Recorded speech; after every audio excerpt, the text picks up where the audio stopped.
It's a real joy and a treat to introduce someone I've heard about for many, many, many years, and everyone here in Venice knows and reveres. I'm just happy to be in the same room with her and to be able to sit down with you and share her artistry.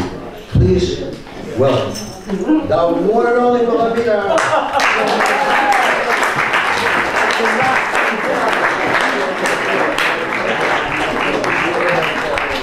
I guess I'm the Irish belly dancer. Huh? David Amram, you bring back then, brow back now. Right. I am so happy that these walls are filled with you.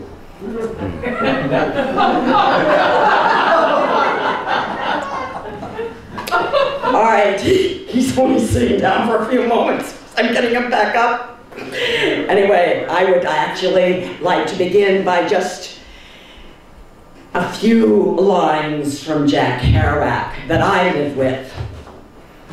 It is because I am beat, that is, I believe in beatitude.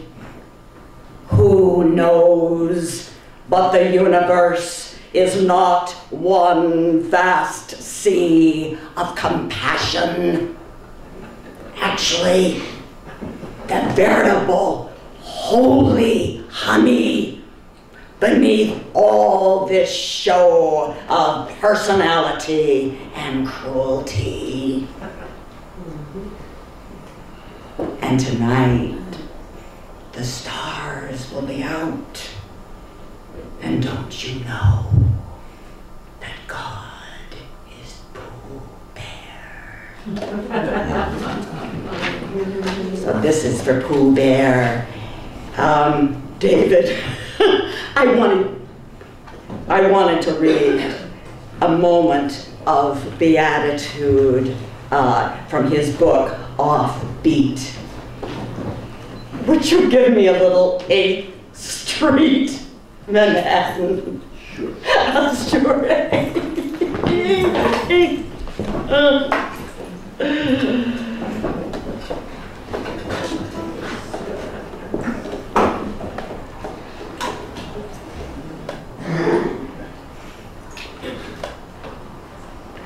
Davy, check out the stars in the few feet of sky, visible to the oh so naked eye. Here in old Manhattan, said Jack. It was a clear night, and you could see a few stars poking through the murky carbon monoxide-filled air of downtown New York. We were walking down 8th Street with Allen Ginsberg and Gregory Corso, checking out old friends, rapping with strangers, and hanging out in the style that was still the major source of Saturday night entertainment for most downtown New Yorkers during the twilight of the 60s. I just checked out those few feet of sky, I said to Jack. I pointed down to the glistening asphalt, strewn with candy bar wrappers, pizza crusts, cigarette butts,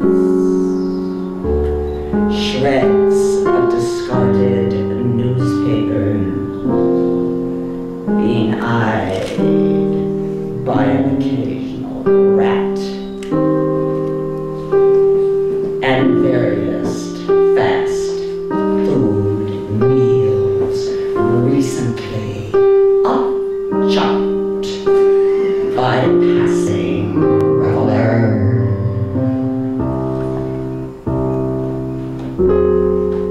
Now I'm checking out the diamonds in the sidewalk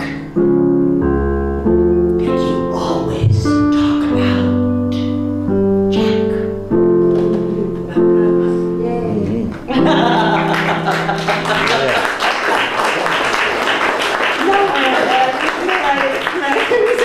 I thought you were wearing me out, David.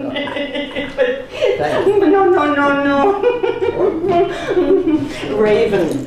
I would like your naked ear for Raven.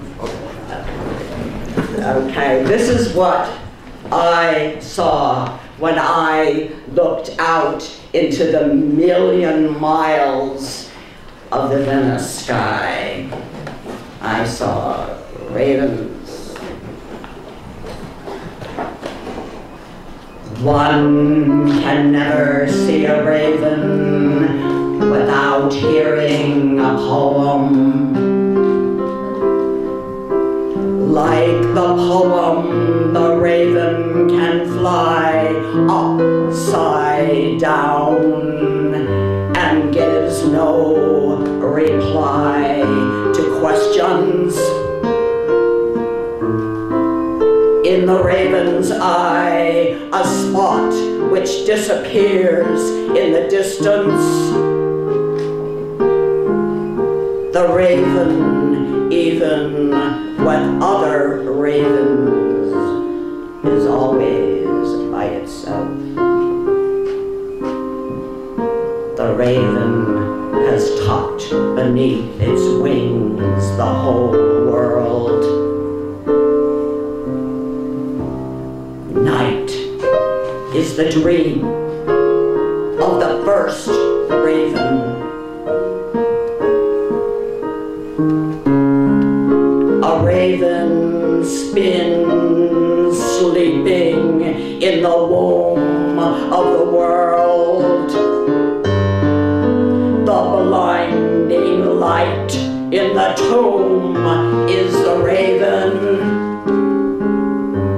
Listen, the cry of ravens, tilting the wind, turning the world, throats full of the first word of every word, all poems not yet written. Listen, the distant cry grows louder in the black luster of sleep. The world becomes untangled, echoing the cry of ravens.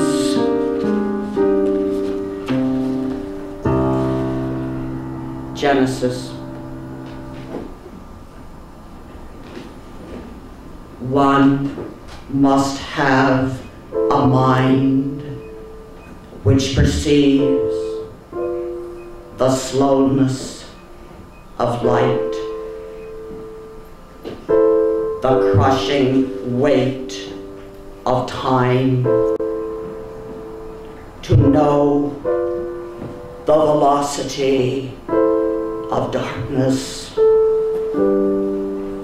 the lightness of all that is not, and the nothing that is. Before the beginning, alone,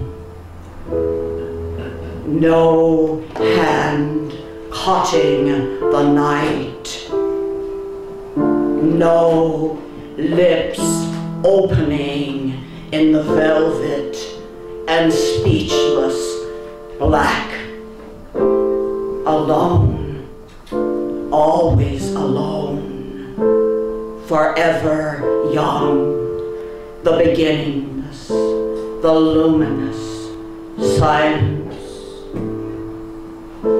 Before the water longed to comb to the sands, the wind to play with the grass, the word, and from the unnameable there is one birth, one death, immense, yet one small cup contains it.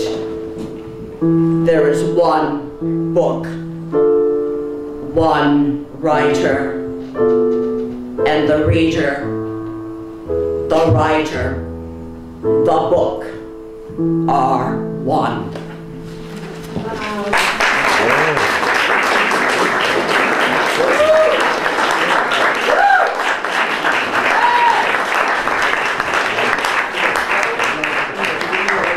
Can I read one more?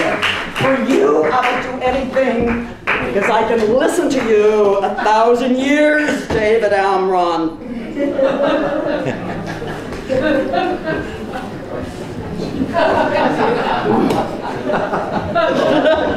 You're laughing. That means you believe it, as you should. All right. Venice. Holy ground, stained with the blood of poets, city which lies beneath the breasts of birds, guarded by cats. Behind every corner, the muse, angel of surprise, poems out of pavement cracks.